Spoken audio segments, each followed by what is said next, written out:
Before money existed, humans traded directly. They exchanged things they had for things they needed. Barter sounds simple, but it had a problem. Both people needed to want the other's goods. Imagine needing shoes, but the shoemaker only wants chickens. Suddenly, trading gets complicated. People needed something everyone would accept, a common item that represented value. Different societies chose useful objects as money. These items already had value and were widely accepted. In many places, shells became valuable because they were rare, portable, and easy to recognize.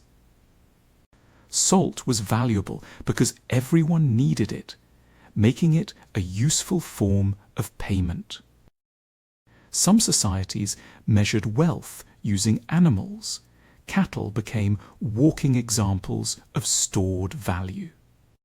On some Pacific islands, enormous stone discs represented wealth, useful money, but terrible for shopping trips.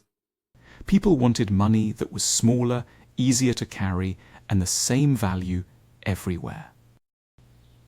Thousands of years ago, people created metal coins with fixed values. Money became much easier to trust. Coins were durable, portable, and easy to count. Finally, money could fit in your pocket. Coins spread through empires and trade routes, helping people buy and sell across distant regions. Large purchases needed huge amounts of coins. Carrying wealth was becoming a workout. Over 1,000 years ago, China developed paper money, making large payments much easier to handle. Paper was lighter than metal, allowing traders to move larger amounts with less effort. Paper itself had little value. People accepted it because they trusted others would too. Banks helped people store money safely and move wealth without carrying everything themselves. Many countries linked their currencies to gold, using the precious metal as a measure of value. Gold was rare, durable, and valuable, basically the ancient world's favorite shiny security blanket. Gold was trusted, but economies could grow faster than the available supply of gold. Today, most money is fiat money. Its value comes from trust, laws, and economic systems. Computers transformed banking. Money could now move electronically instead of physically changing hands. Credit and debit cards changed shopping by allowing people to pay without carrying cash. Contactless payments made buying things even faster. Sometimes almost too easy. Today, much of the world's money exists only as digital records stored in computer systems. In 2009, Bitcoin introduced digital money using blockchain technology. It created a completely new financial experiment. Cryptocurrency aimed to create digital money that could work without traditional banks controlling every transaction.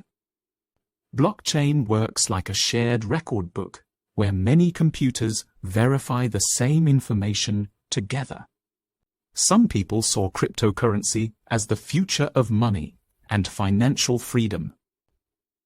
Others pointed out that crypto prices could change quickly, making it unpredictable.